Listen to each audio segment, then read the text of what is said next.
안녕하세요. 좋은 하루 보내세요. 저희 채널이 마음에 드셨다면 좋아요와 구독 부탁드려요. 여러분의 응원이 힘이 된답니다. 자, 이제 실화를 하나 들려드릴게요.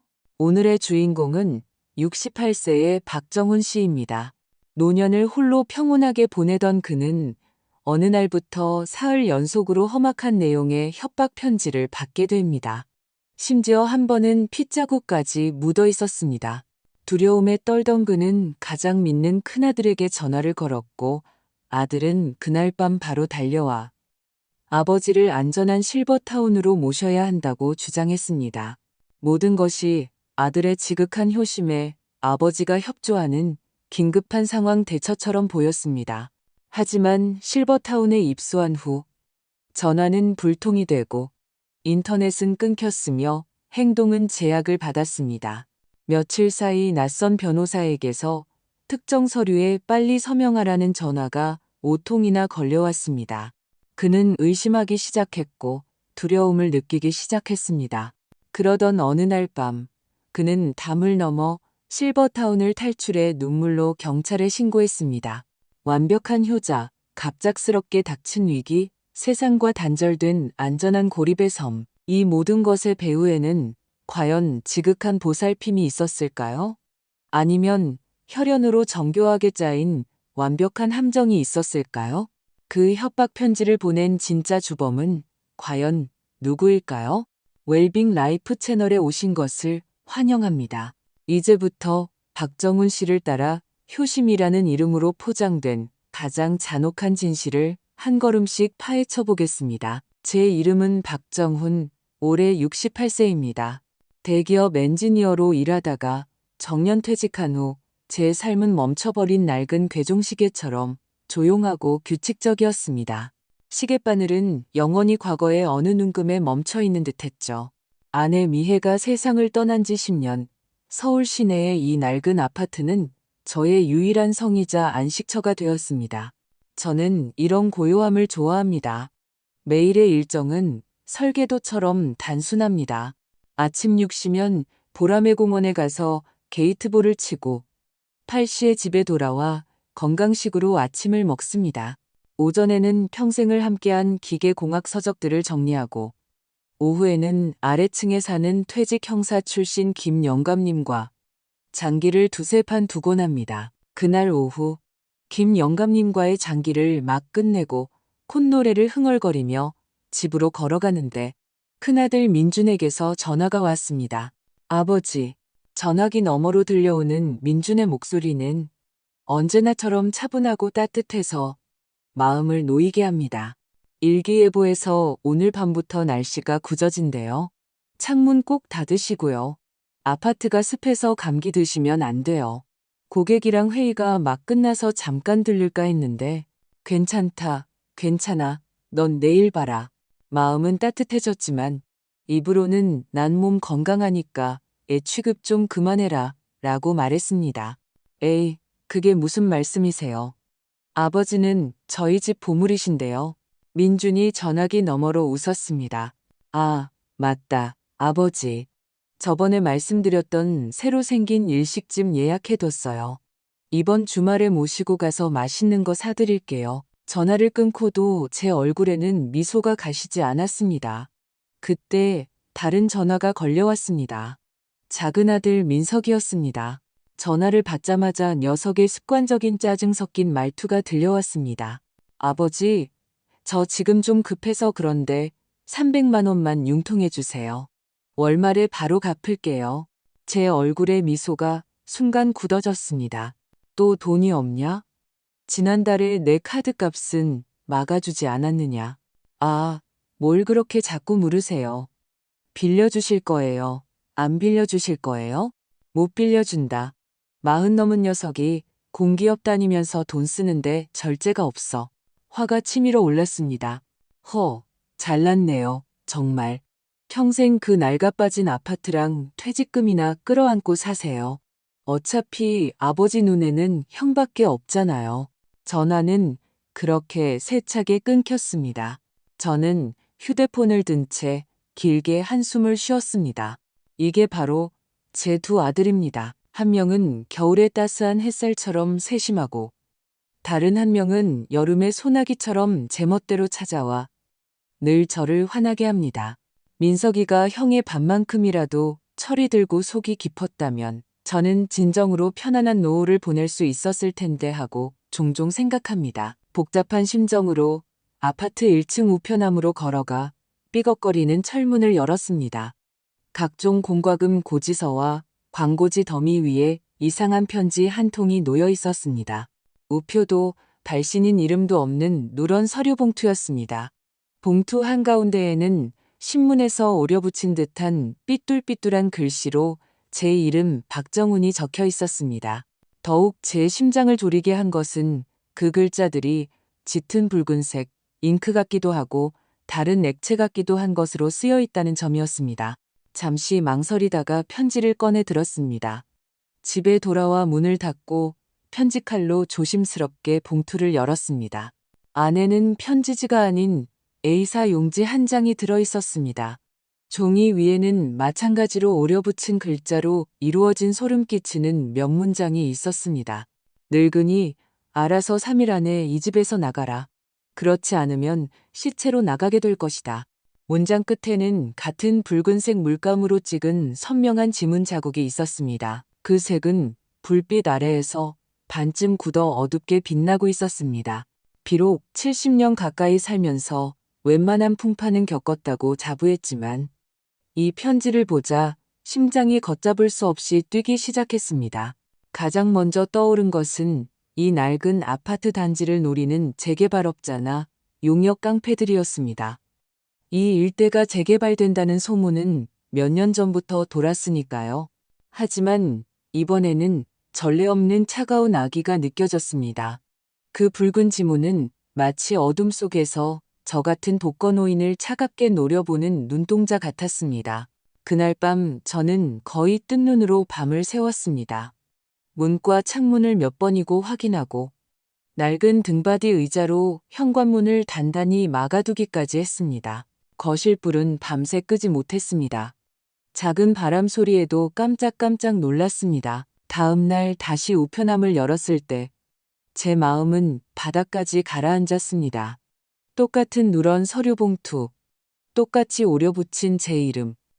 이번에 종이 위에는 붉은 잉크로 X자가 그어진 조잡한 영정 그림이 있었고 그 옆에는 내일이라는 두 글자가 적혀 있었습니다. 셋째 날 저는 하루 종일 집에만 있었습니다. 오후가 되자 우편함이 가득 찼는지 우편 배달부가 문틈으로 편지를 밀어 넣었습니다.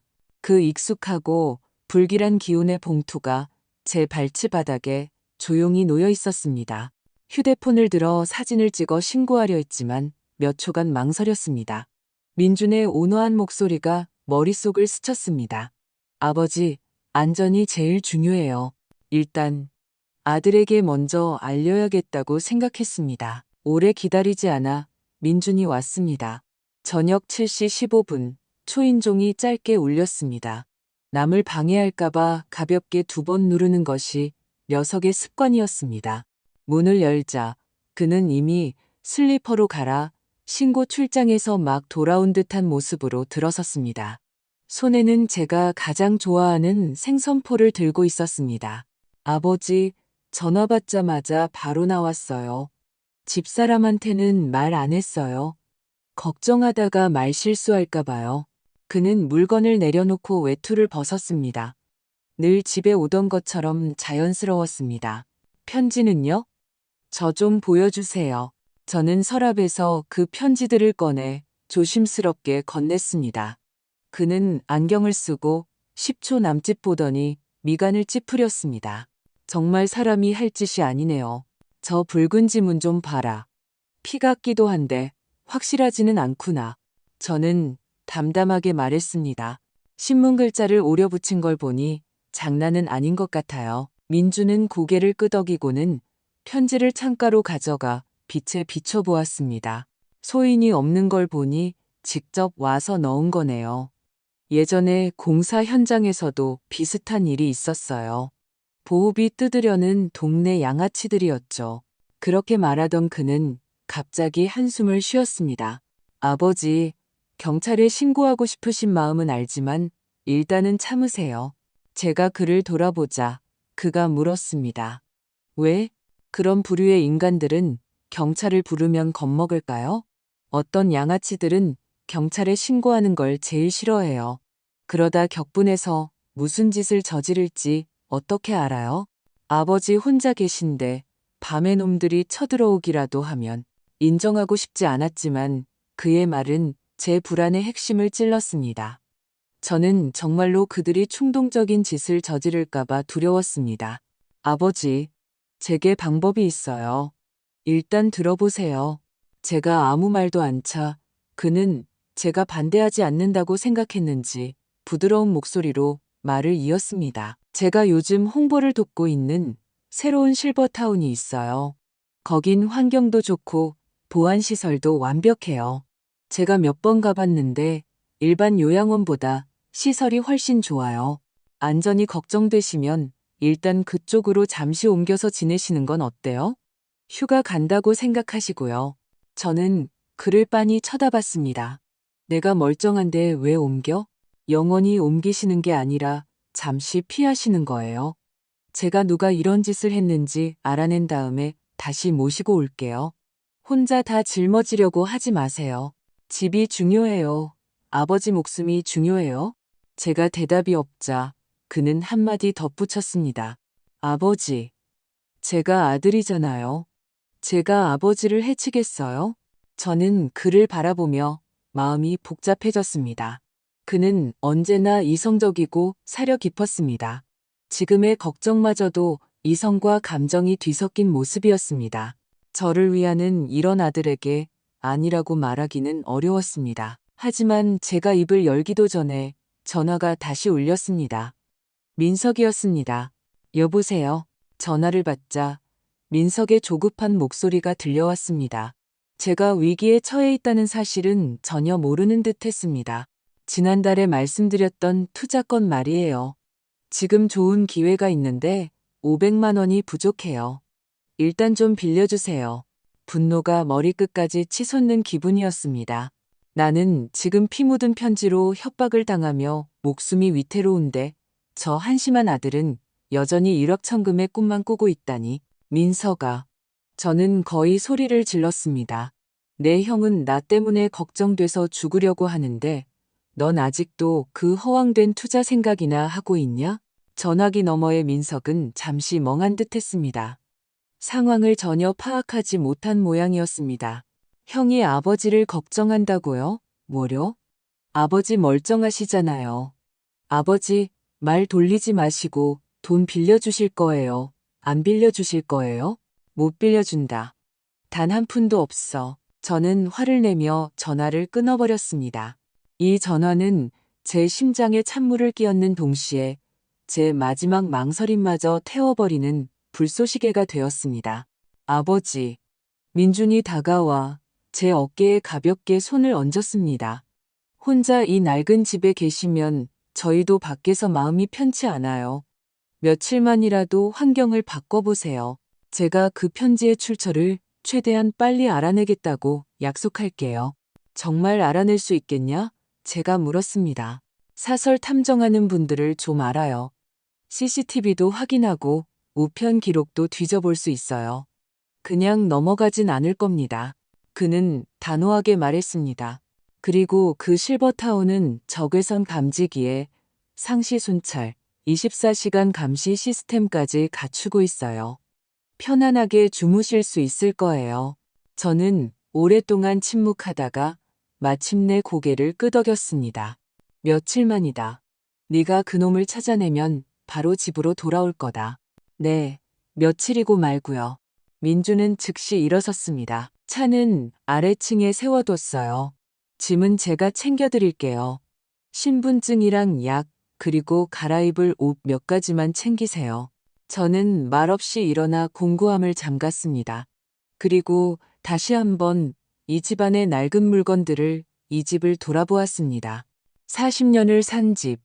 이곳에서 두 아들을 키웠고 아내를 떠나보냈으며 태풍과 지진, 그리고 세상의 온갖 풍파를 견뎌냈습니다. 1시간 후 저는 민준의 차에 앉아 있었습니다. 그는 운전하며 말했습니다. 아버지, 그 실버타운은 북한산 근처에 있어서 환경이 아주 조용해요. 아버지, 새소리 좋아하시잖아요. 거긴 아침에 새들 때문에 시끄러울 정도예요. 저는 고개를 끄덕였지만 대꾸는 하지 않았습니다. 안정적으로 달리는 차 안에서 창밖으로 스쳐 지나가는 거리 풍경을 바라보았습니다. 마음속에는 여전히 불안감이 있었지만 아들이 모든 것을 잘 처리해 줄 것이라는 안도감이 더 컸습니다. 저는 순진하게도 잠시 제 성을 떠나 더 안전한 곳으로 피난을 가는 것이라고만 생각했습니다. 제가 입소한 북한산 실버타운은 겉보기에는 정말 흠잡을 데가 없었습니다. 독채 형식의 방은 창문이 밝고 깨끗했으며 창문을 열면 울창한 살림이 펼쳐졌습니다. 공용 공간에는 5성급 호텔 같은 로비와 깨끗한 레스토랑, 심지어 작은 온수 수영장까지 있었습니다. 이곳의 직원들은 모두 미소를 띠고 제게 안부를 물으며 극진히 대했습니다. 이 원장이라는 사람은 50대 정도로 보이는 금태 안경을 쓴 점잖은 중년 남성이었습니다. 그는 직접 저를 맞이하며 이곳에서는 제 안전이 최고 수준으로 보장될 것이라고 약속했습니다. 처음 이틀간은 정말 휴가를 온 듯한 착각에 빠졌습니다. 마음의 걱정을 내려놓고 아들이 마련해준 이 호사를 누리려 했습니다. 하지만 저는 곧 이 완벽한 실버타운의 불안한 의문점들을 발견하기 시작했습니다. 첫 번째 의문점은 통신이었습니다. 제 휴대폰은 이곳에서 유독 신호가 약해 안테나가 한두 칸만 떠 있었습니다. 이 원장은 웃으며 교외 지역이라 기지국이 부족하고 어르신들의 건강을 위해 원내 전자파 방사량을 최저 수준으로 관리하기 때문이라고 설명했습니다. 그럴듯한 이유였지만 한 번은 우연히 젊은 직원이 구석에서 휴대폰으로 영상 통화를 하는 것을 보았습니다. 그의 휴대폰 화면 오른쪽 상단의 신호 아이콘은 선명한 오지만 칸이었습니다. 뿐만 아니라 방의 무선 인터넷도 매우 불안정해서 자주 끊겼습니다.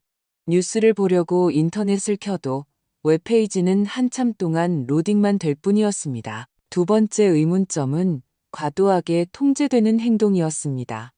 제 모든 행동이 보이지 않는 감시 아래 놓여 있다는 느낌을 받았습니다. 정원을 산책하러 나가면 즉시 직원이 다가와 제 안전을 위해 말동무가 되어주겠다며 따라붙었습니다. 원내의 다른 멀쩡해 보이는 노인분들과 대화를 나누려 해도 그들은 날씨 이야기를 몇 마디 나누고는 눈치를 보며 서둘러 자리를 피했습니다. 마치 제가 전염병이라도 되는 것처럼요.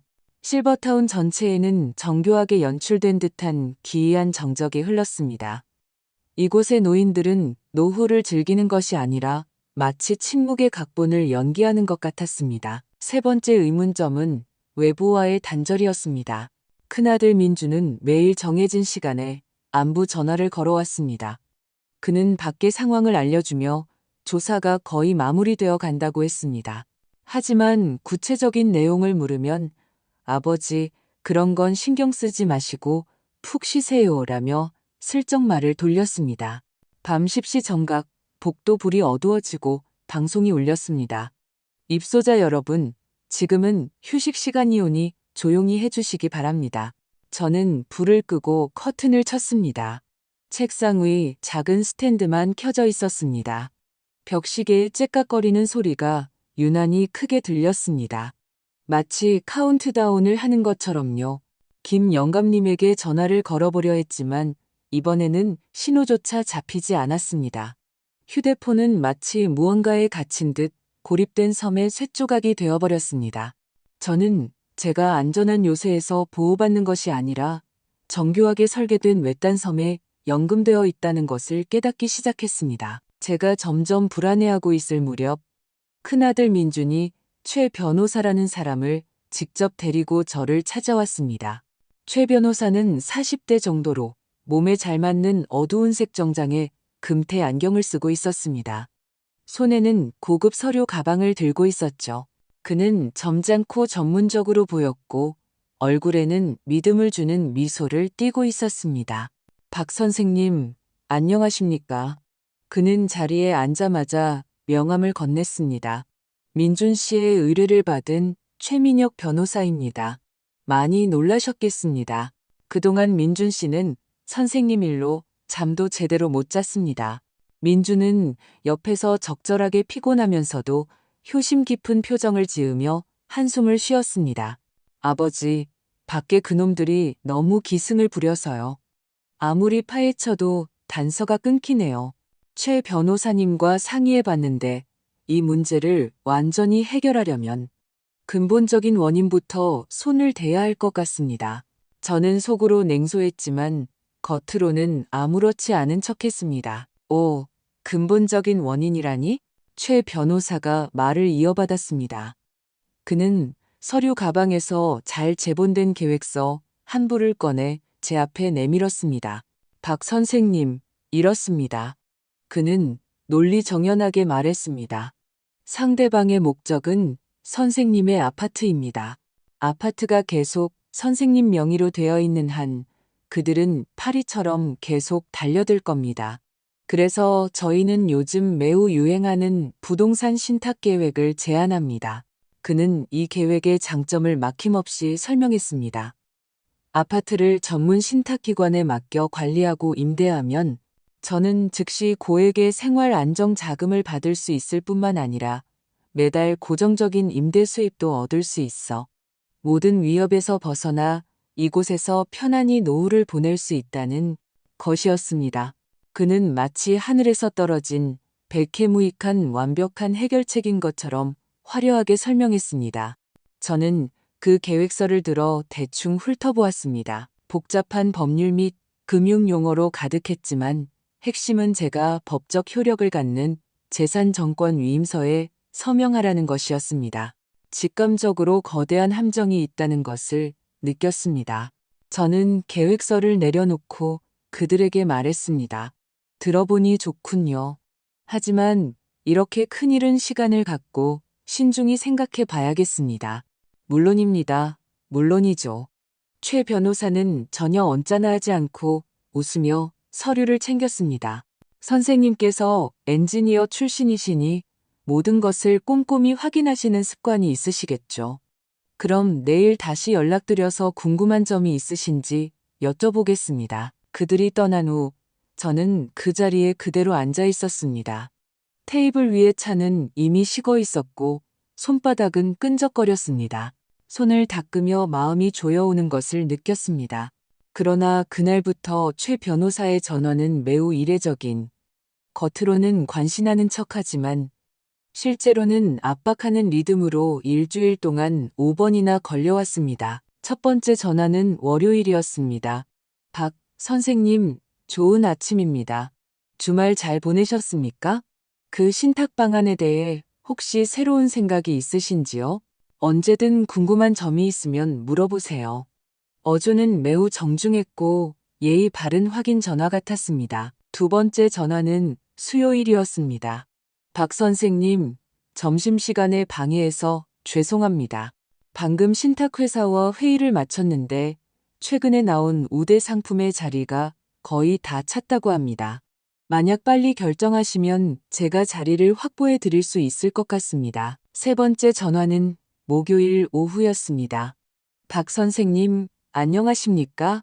방금 민준 씨가 또 전화해서 선생님 일을 걱정하더군요. 정말 걱정이 많습니다. 선생님만 편안하시다면 자기는 어떻게 되든 상관없다고 하더군요. 이렇게 효심 깊은 아드님을 두셔서 정말 복 받으셨습니다. 네 번째 전화는 금요일 저녁이었습니다. 박 선생님, 알려드릴 게 있습니다. 그 신탁회사의 우대 방안이 다음 주 월요일에 마감되는 것으로 확정되었습니다. 보시다시피 시간이 얼마 남지 않았습니다. 선생님께서는 다섯 번째 전화는 토요일 밤이었습니다. 이번에는 그의 어조에 더 이상 감출 수 없는 조바심이 섞여 있었습니다. 박 선생님, 도대체 뭘 망설이시는 겁니까? 민준 씨가 모든 일을 저에게 맡긴 것은 제가 선생님의 문제를 빨리 해결해 주길 바라서입니다. 이렇게 계속 미루시는 것은 본인에게도 무책임한 일이고 아드님의 효심에도 무책임한 일입니다. 마지막 전화를 끊고 나자 제 손발은 얼음장처럼 차가워졌지만 머리는 전례 없이 맑아졌습니다. 진정으로 고객을 위하는 변호사라면 전문적인 분석과 충분한 고려 시간을 줄 것입니다. 마치 부동산 중개인처럼 우대, 기간 한정, 놓치지 마세요. 같은 말로 고객을 재촉하지는 않을 겁니다. 그는 저를 위해 일하는 것이 아니었습니다.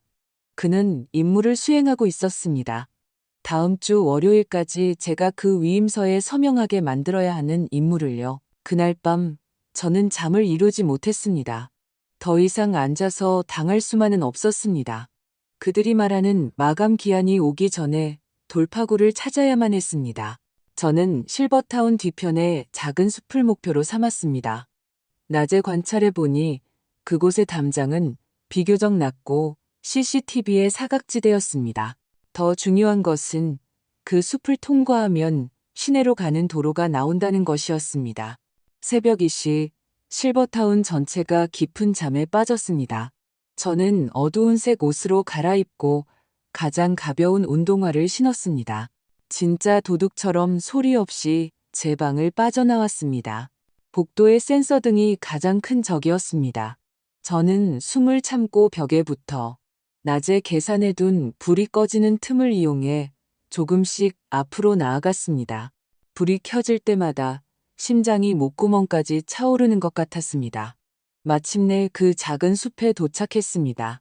밤의 산바람에 나무잎이 사각거리는 소리가 났고 제 등에는 식은땀이 흘렀습니다. 하지만 그런 것을 신경 쓸 겨를이 없었습니다. 손발을 써서 그리 높지 않은 담장을 넘었습니다. 땅에 떨어지는 순간 발목에서 가벼운 통증이 느껴졌지만 무시했습니다.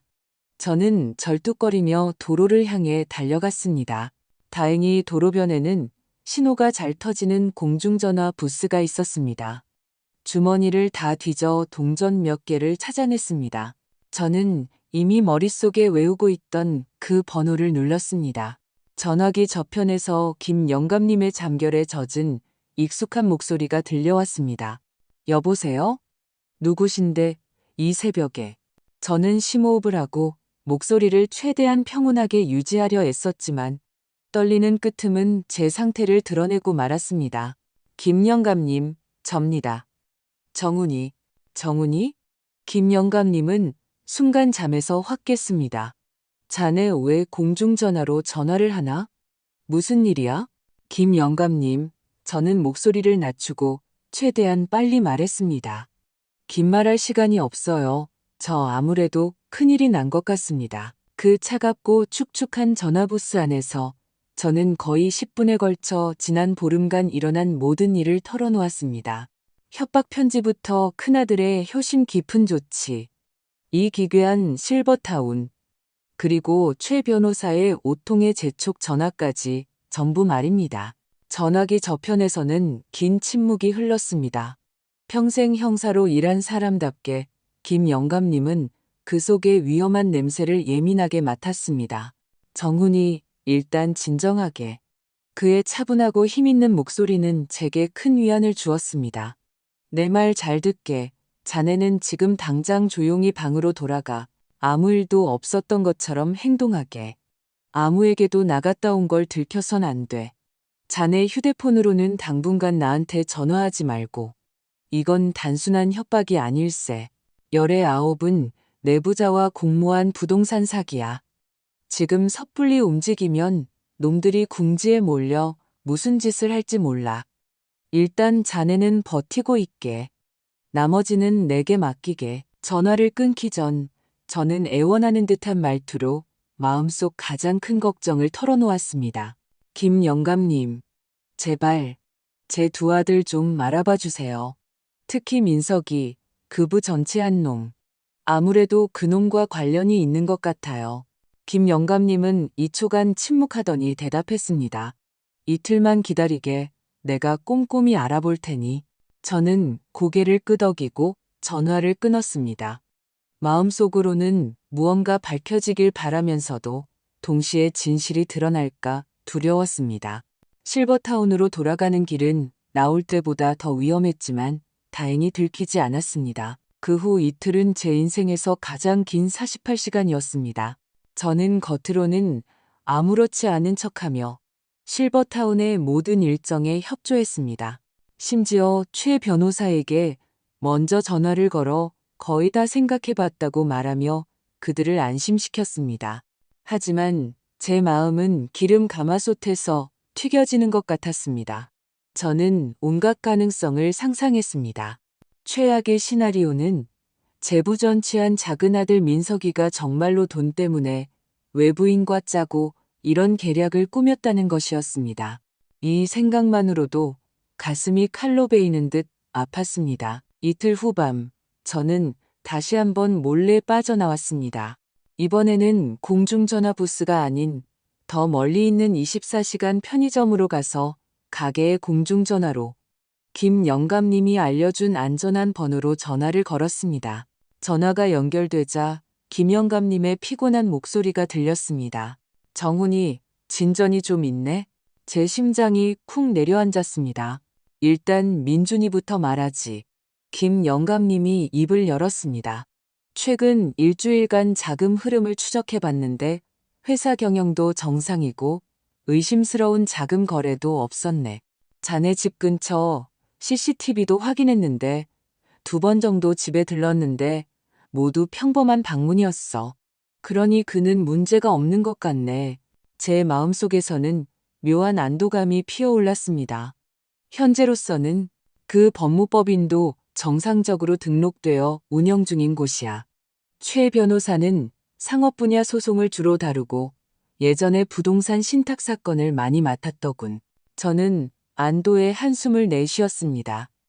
민준이는 믿을만하구나 중얼거렸습니다. 하지만 민석이 쪽이 좀 이상해. 김 영감님의 말투가 바뀌었습니다. 자네가 받았던 협박 편지의 소인을 추적해보니 자네 집 근처 편의점에서 발송됐더군. 그 가게는 민석이 집에서 걸어서 6분 거리야. 그리고 최근에 사채업계에서 악명 높은 놈들 몇몇과 접촉한 정황이 있어. 아는 사람을 통해 통화 기록을 조회해보니 그놈들과 연락이 잦았더군. 돈을 받았나? 제가 물었습니다. 익명의 계좌에서 3천만 원이 입금된 기록이 있더군. 사흘 뒤에 카드 빚을 다 갚았고 저는 수화기를 쥔 손이 하얗게 질렸습니다. 100% 주범이라고 단정할 수는 없지만 내 판단을 묻는다면 놈이 딴 마음을 품었다고 보네. 저는 오랫동안 침묵했습니다. 알겠습니다. 고맙습니다. 형님. 전화를 끊고 저는 정원 벤치에 홀로 앉아 있었습니다. 햇살은 좋았고 바람에 풀이 흔들리고 매미가 울었지만 제 마음은 텅 빈 것처럼 허전했습니다. 누군가등 뒤에서 칼로 찌른 기분이었습니다. 제가 가장 걱정했던 것은 민석이가 정말로 저를 해치려 했다는 사실이 아니라 제가 진심으로 그를 바로잡아주려 했던 과거였습니다. 녀석이 어렸을 때는 입은 거칠어도 마음은 여렸습니다. 그때는 돼지고기 덮밥 한 그릇이면 제게 활짝 웃어주곤 했습니다. 하지만 지금은 돈을 받고 협박 편지를 보낼지언정 전화 한 통으로 제대로 된 대화를 나누려 하지 않았습니다. 저는 그저 녀석이 되는 대로 살고 한심하다고만 생각했는데 알고 보니 악한 것이었습니다. 다음 날 큰아들 민준이 직접 실버타운으로 저를 보러 왔습니다. 그는 제가 가장 좋아하는 오래된 가게에 고기국을 사왔습니다. 저는 그 국그릇을 쳐다보며 그를 보지 않은 채 천천히 입을 열었습니다. 민준아, 많이 생각해봤다. 그 편지 이제 누가 보냈는지 짐작이 가는구나. 민준은 살짝 놀란 듯 했지만 이내 고개를 숙이고 양념장을 뜯으며 차분하게 말했습니다. 누구요? 저는 그를 보았습니다. 마음속에 가느다란 실이 팽팽하게 당겨졌지만 끊어지지는 않았습니다. 저는 목소리를 낮춰 말했습니다. 내 동생. 민주는 즉시 대답하지 않았습니다. 그는 손에 든 양념장을 보다가 국그릇에 짜놓고 가볍게 저은 후에야 한숨을 쉬었습니다. 저도 짐작은 했어요. 하지만 말씀드릴 수가 없었어요. 아버지께서 상처받으실까봐, 믿지 않으실까봐요. 아버지, 이렇게 하죠. 지금 아버지께 가장 중요한 건 안정과 안정이에요. 제가 전에 말씀드렸던 부동산 신탁 방안 있잖아요. 꼭 바로 서명하실 필요는 없어요. 최 변호사를 못 믿으시겠으면 다른 사람으로 바꿔서 전체적으로 다시 설계하죠. 명의만 신탁하는 방식이라도 민석이가 계속 그 집을 노리는 것보다는 나을 거예요. 저는 말없이 그를 쳐다봤습니다. 그는 말을 이었습니다. 아버지, 이 방법이 어쩌면 그 녀석의 미련을 끊게 할 수 있을지도 몰라요. 저는 몇 초 후에야 고개를 끄덕였습니다. 사람을 찾아서 새로운 계획안을 가져와 보거라. 네, 그는 미소 지으며 국그릇을 제 앞으로 살며시 밀었습니다. 천천히 드세요. 저는 잠시 후에 회사에 돌아가 봐야 해요. 너무 많이 생각하지 마시고요. 저는 고개를 끄덕였습니다. 그가 일어나 소매를 정리하고 비닐봉지를 챙기는 모습을 보았습니다. 그의 행동은 언제나처럼 세심하고 차분했습니다. 문이 닫혔습니다. 저는 고개를 숙여 국물을 한 모금 마셨습니다. 국은 이미 식어서 그리 향긋하지 않았습니다. 저는 모든 것이 이제 제자리로 돌아가리라 생각했습니다. 하지만 제가 방금 친히 잘라낸 것이 이 거대한 음모 속에서 드러난 가장 미미한 잔가지에 불과했다는 사실을 알지 못했습니다. 진짜 주범은 저라는 사냥감을 안심시킨 후 어둠 속에서 더 은밀하고 더 튼튼한 거대한 그물을 짜고 있었습니다. 그날 밤 저는 며칠 전보다 편안하게 잠이 들었습니다. 하지만 새벽 5시 전화가 다시 울렸습니다. 김 영감님이었습니다. 정훈이. 전화기 너머 김 영감님의 목소리는 장기를 둘 때의 가벼움은 온데간데 없고 유난히 무겁게 가라앉아 있었습니다. 일이 자네가 생각하는 것보다 훨씬 복잡할지도 모르네. 마음의 준비를 하게. 저는 잠이 확 깼습니다. 민석이 일은 거의 정리됐다고 하지 않았습니까? 녀석의 통화 기록을 더 깊이 파봤네. 김 영감님의 목소리는 낮게 깔려 있었습니다. 협박 편지가 발송되기 전후 일주일 동안 낯선 번호와 16번이나 통화했더군. 가장 길게 통화한 건 10분 가까이 됐어. 낯선 번호라고요? 추적이 어려운 대포폰이었어. 하지만 통신사 친구에게 부탁해서 그 번호의 모든 통화 시간대, 기지국 위치를 확인했네. 정훈이 그중 열 몇 번의 통화 위치가 자네 큰아들 민준이의 동선과 시간, 공간적으로 완벽하게 일치했어. 한 번은 녀석의 회사 건물이었고, 한 번은 집 근처 카페, 또 한 번은 자네를 실버타운으로 데려다 주던 그 길 위였네. 제 머릿속이 윙하고 울리며 하얗게 변했습니다. 그리고 더 결정적인 게 있네. 김 영감님은 말을 이었습니다. 지난번에 민석이 카드 빚이 갑자기 해결됐다고 했지? 그 3천만 원의 출처를 추적했더니 안창 자산 컨설팅이라는 유령 회사에서 나왔더군. 저는 미간을 찌푸렸습니다. 처음 들어보는 회사입니다. 작년에 강남에 설립된 회사인데 실체는 없는 곳이야. 법인 대표가. 김수연이더군. 누구요? 저는 멍하니 되물었습니다. 민준이 아내일세. 제 머리가 윙하고 울리며 휴대폰을 놓칠 뻔했습니다. 확실합니까? 3번이나 확인했네. 민준이 회사 세무 기록까지 떼어보고 나서야 몇 가지 깊숙이 숨겨진 사실을 발견했지. 무슨 사실입니까? 작년 4분기에 녀석 회사가 유령 회사 3곳과 비정상적으로 잦은 자금 거래를 했더군. 금액은 은행 자동 경보 시스템을 교묘하게 피할 수 있는 수준이었어. 업계에서 흔히 쓰는 자금 빼돌리기나 분식회계 수법이지. 그리고 최근 2년간은 이 원장 같은 사람들에게 사채를 빌려서 겨우 회사를 버티고 있었어. 대출 계약서 사본과 보증서를 확보했는데 거기엔 대출자 박민준, 연대보증인 이충호라고 똑똑히 적혀 있었네. 이충호. 저는 나지막이 읊조렸습니다. 실버타운의 그 이 원장. 바로 그 사람이야. 김 영감님의 목소리가 한층 낮아졌습니다. 단순한 채권자 관계가 아니야. 이익 공동체지. 다시 말해, 이 원장이 녀석을 도와주는 대신 녀석은 자네나 자네의 아파트로 보답해야 하는 구조란 말일세.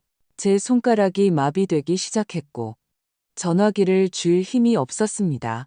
저는 간신히 몸을 일으켜 베란다로 걸어갔습니다. 다음 날 큰아들 민준이 직접 실버타운으로 저를 보러 왔습니다. 그는 제가 가장 좋아하는 오래된 가게의 고기국을 사왔습니다. 저는 그 국그릇을 쳐다보며 그를 보지 않은 채 천천히 입을 열었습니다. 민준아, 많이 생각해봤다. 그 편지 이제 누가 보냈는지 짐작이 가는구나. 민준은 살짝 놀란 듯 했지만 이내 고개를 숙이고 양념장을 뜯으며 차분하게 말했습니다. 누구요? 저는 그를 보았습니다.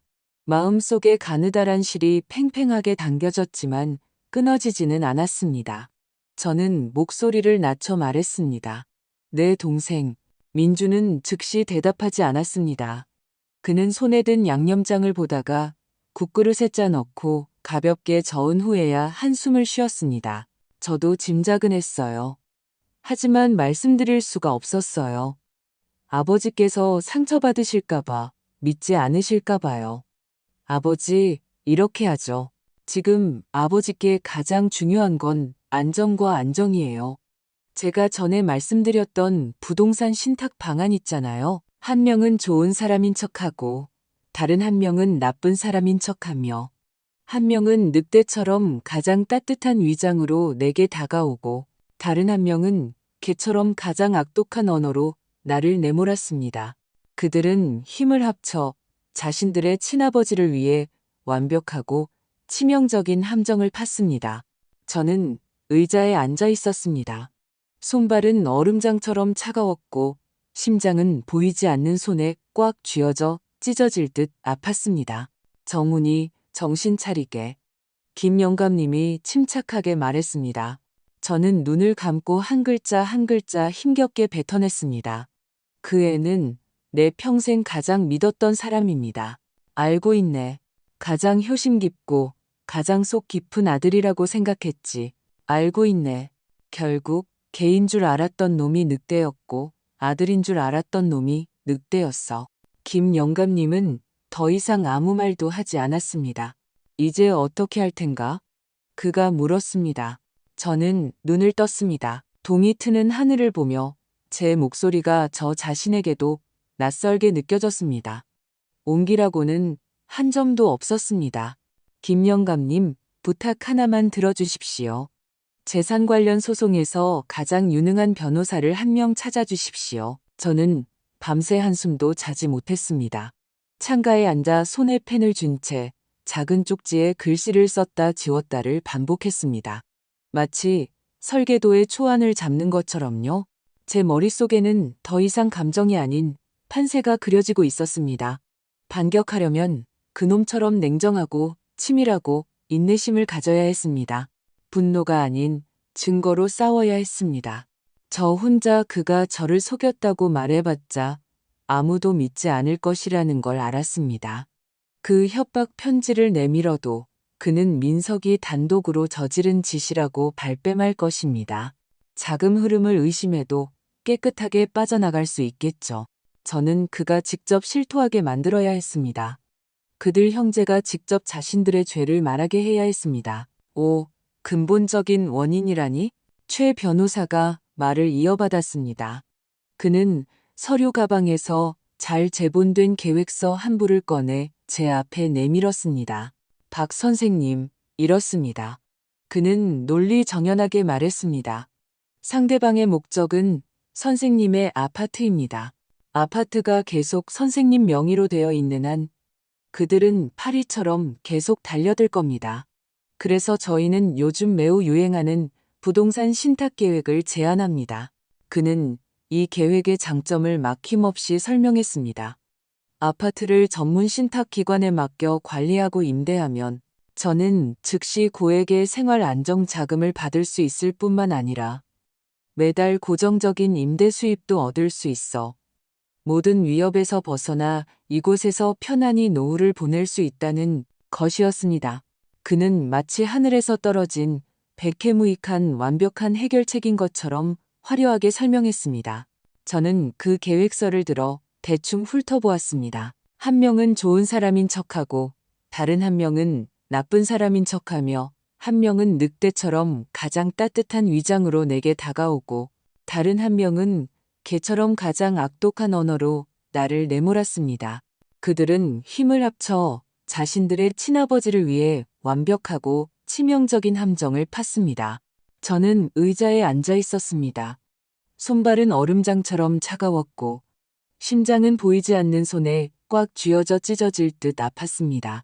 정훈이 정신 차리게. 김 영감님이 침착하게 말했습니다. 저는 눈을 감고 한 글자 한 글자 힘겹게 뱉어냈습니다. 그 애는 내 평생 가장 믿었던 사람입니다. 알고 있네. 가장 효심 깊고 가장 속 깊은 아들이라고 생각했지. 알고 있네. 결국 개인 줄 알았던 놈이 늑대였고 아들인 줄 알았던 놈이 늑대였어.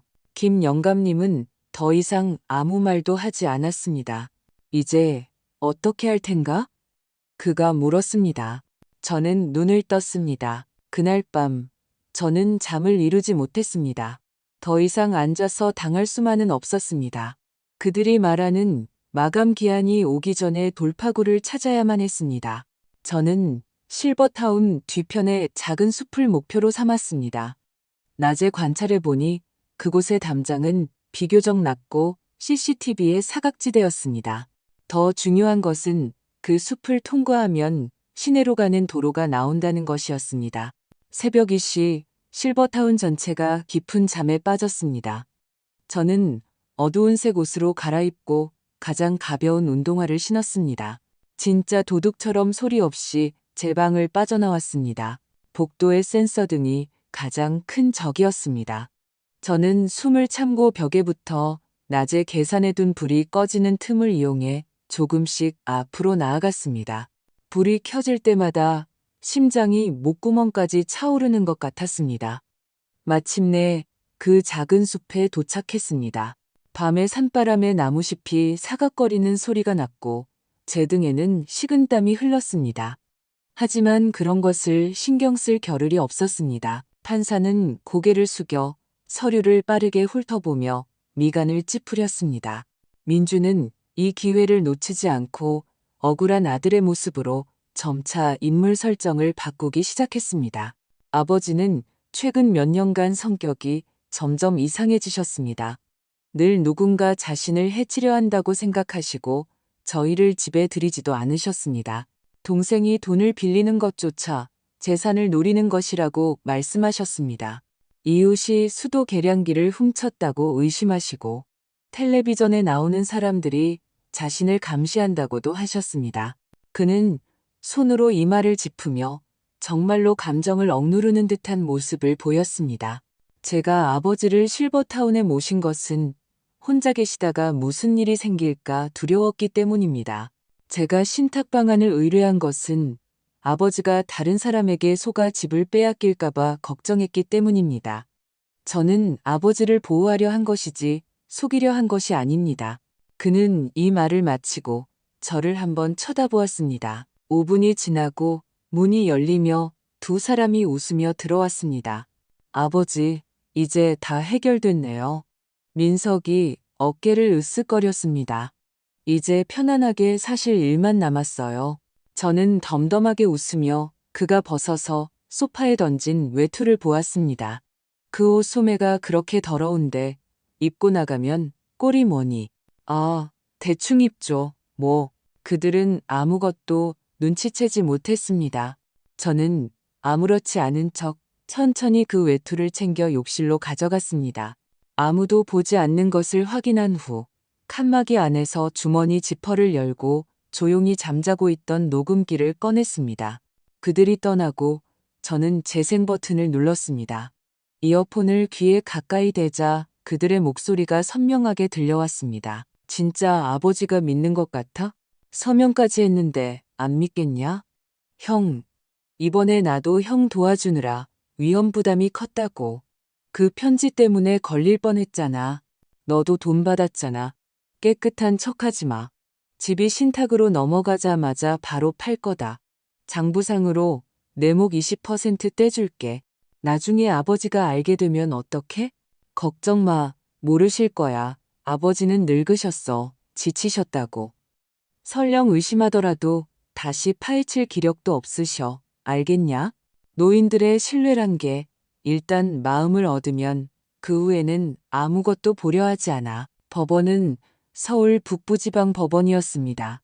아침 9시 재판이 시작되었습니다. 법정 로비로 들어설 때 햇살이 제 이마를 비췄습니다. 피부가 뜨거워지는 것이 느껴졌습니다. 오늘 제가 마주해야 할 것은 단순한 재판이 아니라 제 인생 최대의 아이러니라는 것을 상기시켜주는 것 같았습니다. 원고석에 앉아 저는 한눈에 민준을 알아보았습니다. 그는 회색 정장에 흰 셔츠를 입고 머리는 한 올의 흐트러짐도 없었습니다. 얼굴에는 당황한 기색 없이 침착함과 위선만이 가득했습니다. 그는 심지어 제게 가볍게 고개를 숙여 인사했습니다. 마치 오해를 풀기 위해 참석한 점자는 시민처럼요. 최 변호사는 그의 옆에 평온한 표정으로 앉아 있었습니다. 마치 평범한 유산 분배 분쟁을 처리하러 온 것처럼요. 민석도 강제 소환되어 출석했습니다.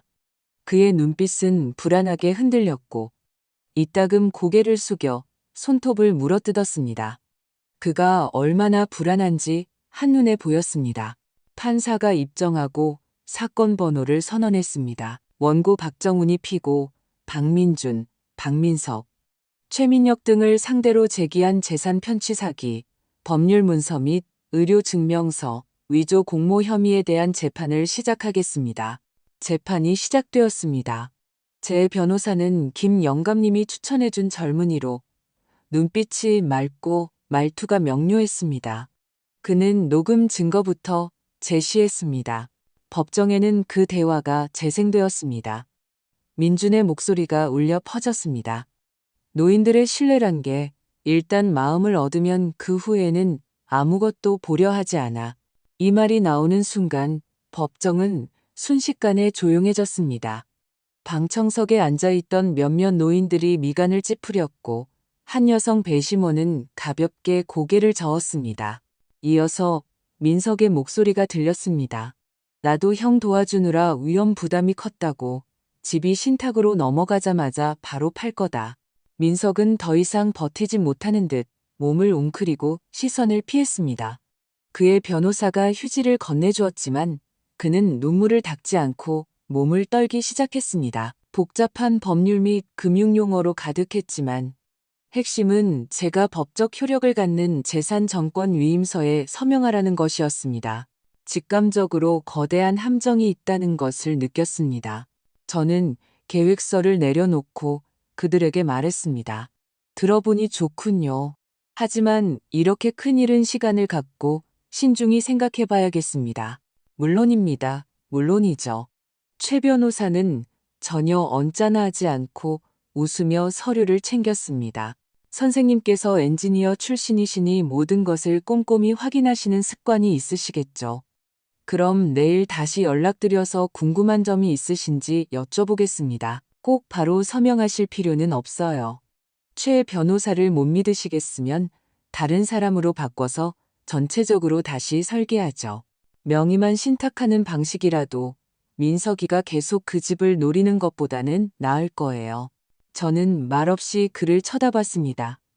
그는 말을 이었습니다. 아버지, 이 방법이 어쩌면 그 녀석의 미련을 끊게 할 수 있을지도 몰라요. 저는 몇 초 후에야 고개를 끄덕였습니다. 사람을 찾아서 새로운 계획안을 가져와 보거라.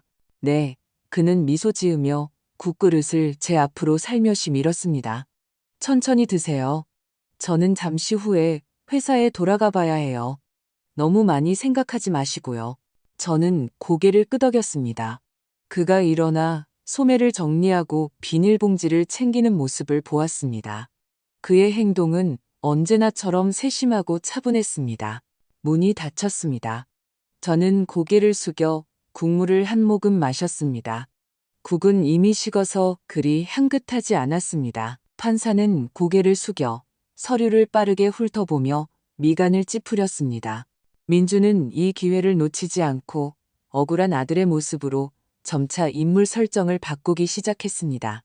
아버지는 최근 몇 년간 성격이 점점 이상해지셨습니다. 늘 누군가 자신을 해치려 한다고 생각하시고 저희를 집에 들이지도 않으셨습니다. 동생이 돈을 빌리는 것조차 재산을 노리는 것이라고 말씀하셨습니다. 이웃이 수도 계량기를 훔쳤다고 의심하시고 텔레비전에 나오는 사람들이 자신을 감시한다고도 하셨습니다. 그는 손으로 이마를 짚으며 정말로 감정을 억누르는 듯한 모습을 보였습니다. 제가 아버지를 실버타운에 모신 것은 혼자 계시다가 무슨 일이 생길까 두려웠기 때문입니다. 제가 신탁 방안을 의뢰한 것은 아버지가 다른 사람에게 속아 집을 빼앗길까봐 걱정했기 때문입니다. 저는 아버지를 보호하려 한 것이지 속이려 한 것이 아닙니다. 그는 이 말을 마치고 저를 한번 쳐다보았습니다. 전화를 끊고 저는 침대 밑 상자를 열어 작은 녹음 장치를 꺼냈습니다. 이것은 제가 오래전 시스템 테스트를 할 때 남겨둔 장비였지만 시중의 싸구려 제품과는 비교도 안 될 만큼 성능이 좋았습니다. 지향성이 강하고 감도가 높아 가까이 두지 않아도 대화를 선명하게 녹음할 수 있었습니다. 민준이 약속을 잡은 것은 다음 날 오후였습니다. 민준은 단정하게 차려입었고 민석은 여전히 건들거리며 손에 음료수 잔을 들고 있었습니다. 최 변호사도 서류 한 뭉치를 들고 왔습니다. 박 선생님, 문제 없으시면 오늘 바로 서명하시죠. 먼저 좀 보겠습니다. 저는 서류를 넘기며 진지하게 읽는 척했지만 마음은 이미 고요한 수면과 같았습니다. 민석은 의자에 앉아 다리를 떨며 서류는 쳐다보지도 않았습니다. 아버지, 진작에 서명하셨어야죠. 형이 아버지를 위해 이렇게까지 생각하는데 빨리 안정을 찾는 게 낫잖아요. 민주는 그를 쏘아보며 동생 단속을 제대로 못한 듯한 표정을 지었습니다. 저는 천천히 펜을 들어 종이 위에 박정훈 세 글자를 썼습니다. 펜이 종이에 닿는 순간 제 손가락은 떨리지 않았고 심장도 뛰지 않았습니다. 이 서명은 마치 부품을 설계할 때 마지막 용접 지점을 찍는 것처럼 정확하고 냉정하며 치명적이었습니다. 최 변호사는 즉시 서류를 챙기며 봄바람처럼 화사하게 웃었습니다.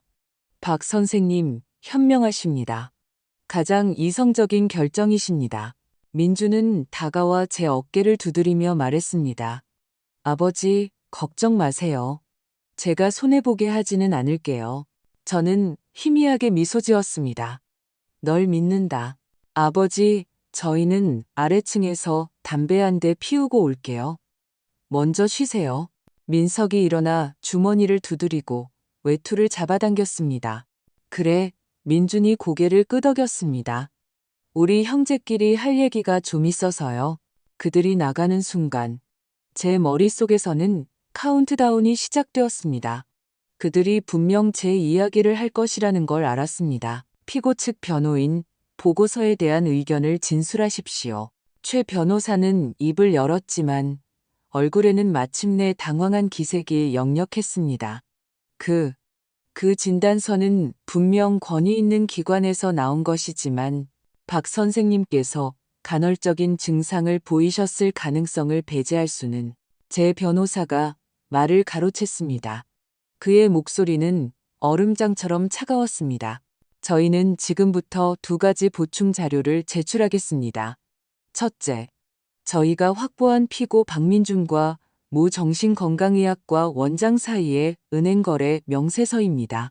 금액은 200만 원이며 이체 시점은 진단서 발급일보다 3일 전입니다. 둘째, 해당 의사는 3년 전 허위 진단서 발급 및 부정한 장애 등급 판정 협조 혐의로 보건복지부로부터 행정처분을 받은 기록이 있습니다. 재판장의 눈이 동그래지며 최 변호사를 쏘아보았습니다. 피고 측은 이 의사의 기록을 알고 있었습니까? 최 변호사의 얼굴은 새하얗게 질렸습니다. 판사는 고개를 숙여 서류를 빠르게 훑어보며 미간을 찌푸렸습니다. 민주는 이 기회를 놓치지 않고 억울한 아들의 모습으로 점차 인물 설정을 바꾸기 시작했습니다. 아버지는 최근 몇 년간 성격이 점점 이상해지셨습니다. 늘 누군가 자신을 해치려 한다고 생각하시고 저희를 집에 들이지도 않으셨습니다. 동생이 돈을 빌리는 것조차 재산을 노리는 것이라고 말씀하셨습니다. 이웃 시수도 계량기를 훔쳤다고 의심하시고 텔레비전에 나오는 사람들이 자신을 감시한다고도 하셨습니다. 그는 손으로 이마를 짚으며 정말로 감정을 억누르는 듯한 모습을 보였습니다. 제가 아버지를 실버타운에 모신 것은 혼자 계시다가 무슨 일이 생길까 두려웠기 때문입니다. 제가 신탁 방안을 의뢰한 것은 아버지가 다른 사람에게 소가 집을 빼앗길까봐 걱정했기 때문입니다. 저는 아버지를 보호하려 한 것이지 속이려 한 것이 아닙니다. 그는 이 말을 마치고 저를 한번 쳐다보았습니다. 민석은 벌벌 떨며 휴지로 이마에 땀을 닦았고 최 변호사는 거의 무너져 내린 채 아무 말도 하지 못했습니다. 법정 방청석은 쥐죽은 듯 조용했습니다. 김 영감님은 뒷줄에서 조용히 고개를 끄덕였습니다. 저는 고개를 돌려 민준의 눈을 보았습니다. 그도 저를 보고 있었습니다. 그의 표정은 텅 비어 있었고 눈가가 경련했습니다. 마치 제가 무슨 말을 해주길 기다리는 것 같았습니다. 하지만 저는 아무 말도 하지 않았습니다. 저는 천천히 아무런 표정 없이 몸을 돌려 재판장에게 고개를 숙였습니다. 제 변호사가 마지막 진술을 하겠냐고 물었습니다. 저는 잠시 생각하다가 말했습니다. 저는 평생 수많은 정밀 제품을 설계했고 수많은 복잡한 도면을 그렸습니다. 구조를 계산할 수 있었고 응력을 계산할 수 있었으며 최대 허용 오차도 계산할 수 있었습니다. 단 하나, 사람의 마음만은 계산하지 못했습니다. 가장 위험한 구조는 가족이었고 가장 취약한 재료는 신뢰였습니다. 이 몇 마디를 마치고 저는 더 이상 아무도 쳐다보지 않았습니다. 법원을 나오는 순간 햇살이 눈을 찔러 시큰거렸습니다. 저는 선글라스를 끼고 느린 걸음으로 걸었습니다.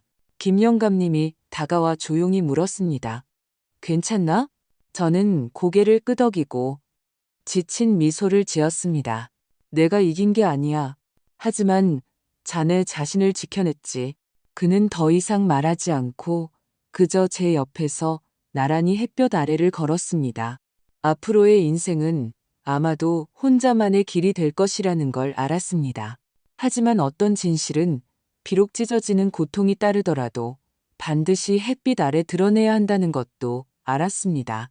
어떤 함정은 정직한 사람들을 위해 파여 있기 때문이고 저는 이미 그 함정을 밟고 지나왔기 때문입니다. 저는 서류를 덮으며 말했습니다. 이런 건 돋보기를 껴야 제대로 보이지. 나이가 드니 눈이 침침해서 말이야. 저는 일어나 침대 머리맡으로 걸어가 안경집을 들었습니다. 그들에게 등을 돌린 순간 재빨리 그 작은 녹음기를 안경집에서 꺼내 의자 등받이에 걸쳐진 민석의 외투 주머니에 집어넣었습니다. 주머니는 비스듬히 트여 있고 옷감이 얇아 녹음 효과는 충분할 것이라 확신했습니다. 그가 갑자기 옷을 갈아입지만 않는다면 계획은 성공할 것이었습니다. 저는 서랍에서 그들이 처음 가져왔던 구버전 계약서 사본을 꺼냈습니다. 손을 떠는 척하며 돋보기를 쓰고 의자로 돌아왔습니다. 자, 이제 잘 보이는군. 서명하지. 저는 미소를 지었습니다. 주소는 일부러 1호를 틀리게 썼고 주민등록번호는 2자리를 빼먹었습니다. 결정적으로 그 계약서에는 취소 불가능한 위임 조항 전체가 누락되어 있었습니다. 서류 전체는 완전해 보였지만 법 앞에서는 아무런 효력이 없었습니다. 저는 노인법률지원재단을 설립했습니다. 이것이 제 노년의 유일한 감정적 기댈 곳이 되었습니다. 제 변호사가 된 젊은이가 정기적으로 몇몇 사건의 진행 상황을 제게 알려주었습니다. 저는 제 경험과 너무나도 닮은 이야기들을 들었습니다. 자녀에게 소가 진명이를 넘겨준 노인들, 재산 분할 때문에 원수가 된 형제들, 안심 노후, 사기의 모든 것을 잃은 독거노인들, 그들을 돕는 과정에서 저는 마치 제 과거를 몇 번이고 다시 돌아보는 것 같았습니다. 저는 민중과 민석의 타락이 하루아침에 이루어진 것이 아님을 이해하기 시작했습니다. 어쩌면 제가 일에만 몰두하며 돈과 물질로 부족한 시간을 메우려 했을 때 그 탐욕의 씨앗은 이미 그들의 마음속에 심어졌을지도 모릅니다. 어쩌면 제가 민준의 우수함을 칭찬하고 민석의 반항을 엄하게 꾸짖었을 때 질투와 불공평이라는 이름의 균열은 이미 그들 형제 사이에 조용히 번졌을지도 모릅니다. 저는 그들을 용서하지 않았습니다. 어떤 상처는 한 번 생기면 영원히 회복될 수 없습니다. 하지만 저는 그 배후에 있는 인간성의 취약함과 비애를 이해하려 노력하기 시작했습니다. 1년 후 민석이 먼저 출소했습니다. 그는 저를 찾아오지 않았고 저도 그를 찾아가지 않았습니다. 다만 김영감님을 통해 그가 다시 공기업으로 돌아가지 않고 건설 현장에서 철근을 묶는 힘든 일을 하고 있다는 소식을 들었습니다. 그는 술을 끊고 모든 불량한 친구들과 연을 끊었으며 매달 조용히 제 재단 계좌로 돈을 기부한다고 했습니다. 많지는 않은 몇만 원에 불과한 돈이었지만 한 번도 거른 적이 없다고 했습니다. 그 눈빛에는 비통함과 희생자의 아우라가 가득했습니다. 그 눈빛에 저는 속이 메스꺼워질 지경이었습니다. 그는 애원하는 것이 아니라 연기하고 있었습니다.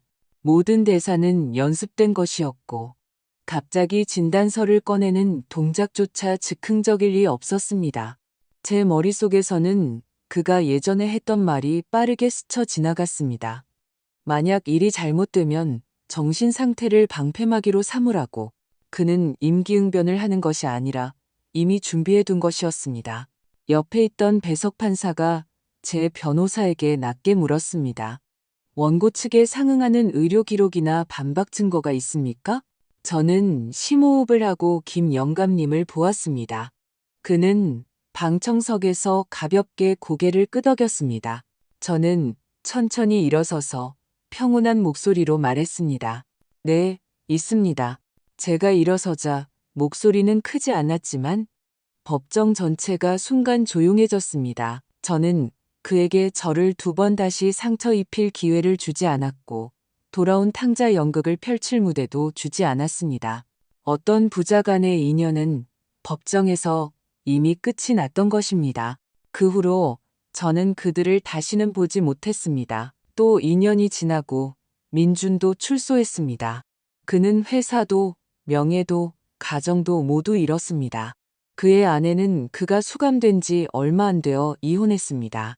그는 실버타운으로 저를 한번 보러 왔습니다. 면회실 유리를 사이에 두고 그는 훨씬 늙어 보였습니다. 귀밑머리는 희끗희끗했고 눈빛에는 과거의 그 영리한 기색은 온데간데 없었습니다. 그는 자신을 변명하지도 제게 용서를 구하지도 않았습니다. 그는 그저 수화기를 통해 제게 깊이 허리를 숙인 후 말했습니다. 아버지, 죄송합니다. 제가 잘못했습니다. 저는 그를 보았습니다. 제가 한때 큰 기대를 걸었고 또한 가장 깊은 상처를 주었던 이 아들을. 제 마음은 만감이 교차했습니다. 아픔도 미움도 있었지만 그보다는 말로 설명할 수 없는 피로감이 더 컸습니다. 저는 결국 평온하게 고개를 끄덕인 후 수화기를 내려놓고 돌아섰습니다. 어느 주말 오후 햇살이 좋았습니다. 저는 또 김 영감님과 정원에서 장기를 두고 있었습니다. 장군. 김 영감님이 제 궁을 잡으며 허허 웃었습니다. 정훈이 또 졌구먼. 마음이 평온하지 못해 저는 무너진 장기판을 보며 고개를 저으며 웃었습니다. 그래요. 제가 말했습니다. 졌습니다. 2 아들을 잃었고 완전한 가정을 잃었으며 제가 한때 행복하고 완벽할 것이라 믿었던 노년을 잃었습니다. 하지만 어쩌면 저는 이긴 사람일지도 모릅니다. 저는 온전한 정신을 되찾았고 존엄을 되찾았으며 마음의 마지막 평온을 되찾았으니까요. 저는 고개를 들어 실버타운에서 저처럼 조용히 노년을 보내는 다른 노인들을 보았습니다. 우리 모두는 저마다 상처로 가득한 설계도와 같았습니다. 잘못된 계산도 있었고 실패한 설계도 있었으며 메울 수 없는 균열도 있었습니다. 하지만 살아있는 한 이 설계도의 마지막 한 획을 더할 기회는 언제나 있습니다. 이 한 획은 다른 누구도 아닌 오직 자기 자신을 위한 것입니다. 저는 장기야를 들어 다시 장기판을 차렸습니다. 김 영감님에게 말했습니다. 영감님, 한 판 더 두시죠. 이번에는 천천히 두겠습니다. 이 사건에 대해 어떻게 생각하십니까? 아버지는 평생을 힘들게 일했지만 노년에 가장 믿었던 가족에게 소가 재산과 자유, 명예를 거의 한순간에 빼앗길 뻔했습니다. 이러한 수법을 단지 도덕적인 문제로 보아야 할까요? 아니면 법에 따라 엄중히 처벌해야 할까요? 혹은 현실에서 비슷한 경우를 보신 적이 있습니까? 그 부드럽고 세심한 겉모습 뒤에 이익을 위한 계산이 숨어 있지는 않았나요? 박정훈 씨의 마지막 선택이 강인함이라고 생각하십니까? 아니면 어쩔 수 없는 체념이라고 생각하십니까? 그는 진실을 밝혔지만 두 아들을 잃었습니다. 이 소송에서 그는 정말로 이긴 것일까요? 만약 당신이 그였다면 어떻게 하시겠습니까? 한쪽 눈을 감고 모른 척 하시겠습니까? 아니면 그처럼 이성과 증거로 자신의 인생을 지키시겠습니까? 댓글로 여러분의 의견을 남겨주세요. 의문이든 감탄이든 혹은 주변에서 겪었던 실제 경험이든 좋습니다. 이런 일은 남의 집 이야기가 아니라 바로 우리 주변에서 일어날 수 있습니다. 모든 댓글 하나하나가 경각심을 일깨우는 계기가 될 것입니다. 이 내용이 도움이 되셨다면 구독 버튼을 누르고 이 사례를 더 많은 사람과 공유해주세요. 여러분의 공유가 어쩌면 어느 어르신이 피해를 막는 시작이 될 수 있습니다. 댓글로 여러분의 생각을 남기는 것도 잊지 마세요. 함께 진실을 보고 사람의 마음을 이해해 봅시다.